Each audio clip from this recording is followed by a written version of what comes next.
IPL 2026 season ആവേശകരമായ ഒരു പോരാട്ടത്തിന് കളമൊരുങ്ങുമ്പോൾ T20 ലോകകപ്പിന്റെ ആവേശം കെട്ടടങ്ങും മുൻപേ ക്രിക്കറ്റ് ലോകം ഇനി IPLന്റെ പോരാട്ട ചൂടിലേക്ക് മാറാൻ പോകുന്നു. അന്താരാഷ്ട്ര തലത്തിൽ തോളോട് തോൾ ചേർന്ന് പോരാടിയ സുഹൃത്തുക്കൾ ഇനി നേർക്കുനേർ വരുന്ന കാഴ്ചയാകും ആരാധകർക്ക് ആവേശം പകരുന്നത്. സഞ്ജു സാംസണും ജസ്പ്രീത് ബുംറയും തമ്മിലുള്ള കരുത്തുറ്റ പോരാട്ടം ഈ സീസണിലെ പ്രധാന ആകർഷണമായിരിക്കും. ഇതിനോടകം തന്നെ പ്രമുഖ ടീമുകളെല്ലാം പരിശീലനം ആരംഭിച്ചു കഴിഞ്ഞു. എന്നാൽ ഇത്തവണ കിരീട സാധ്യതകളിൽ ഏറ്റവും മുന്നിൽ നിൽക്കുന്നത് 5 തവണ ചാമ്പ്യന്മാരായ മുംബൈ ഇന്ത്യൻസ് ആണ്. മുംബൈയുടെ ഏറ്റവും വലിയ കരുത്ത് അവരുടെ അനുഭവ സമ്പന്നമായ ബാറ്റിംഗ് നിര തന്നെയാണ്. രോഹിത് ശർമ്മയ്ക്കൊപ്പം ദക്ഷിണാഫ്രിക്കൻ താരം കിൻഡർ ഡി കോക്ക് വീണ്ടും ഓപ്പണറായി എത്തുന്നത് ടീമിന് വലിയ ഊർജം നൽകുന്നുണ്ട്. ഇന്ത്യയിലെ പിച്ചുകളിൽ മികച്ച റെക്കോർഡുള്ള ഡി കോക്കും രോഹിത്തും ചേരുന്ന സഖ്യം മുൻപ് മുംബൈക്കായി മികച്ച തുടക്കങ്ങൾ നൽകിയിട്ടുമുണ്ട്.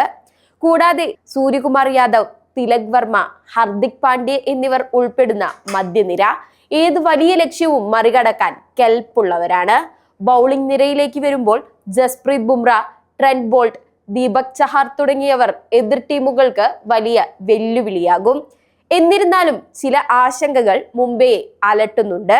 ഇടവേളയ്ക്ക് ശേഷം എത്തുന്ന രോഹിത് ശർമ്മയുടെ ഫോമും ഇത് അദ്ദേഹത്തിന്റെ അവസാന സീസൺ ആകുമോ എന്ന ചോദ്യവും ചർച്ചാ വിഷയമാണ്.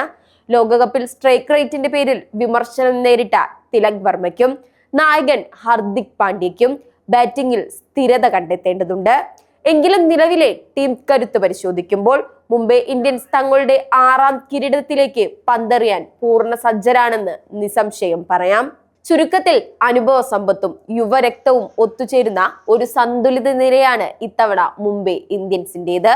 രോഹിത് ശർമ്മയുടെ IPL കരിയറിലെ ഒരു പക്ഷേ അവസാന സീസൺ ആയേക്കാവുന്ന 2026 അദ്ദേഹത്തിന് ഒരു കിരീടത്തോടെ യാത്രയയപ്പ് നൽകാൻ ടീം സർവ്വശക്തിയും പുറത്തെടുക്കുമെന്ന് ഉറപ്പാണ്.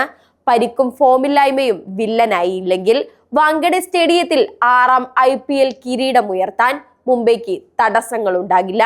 ക്രിക്കറ്റ് പ്രേമികൾ ഉറ്റുനോക്കുന്ന ആവേശകരമായ പോരാട്ടങ്ങൾക്കായി ഇനി ദിവസങ്ങൾ മാത്രം ബാക്കി.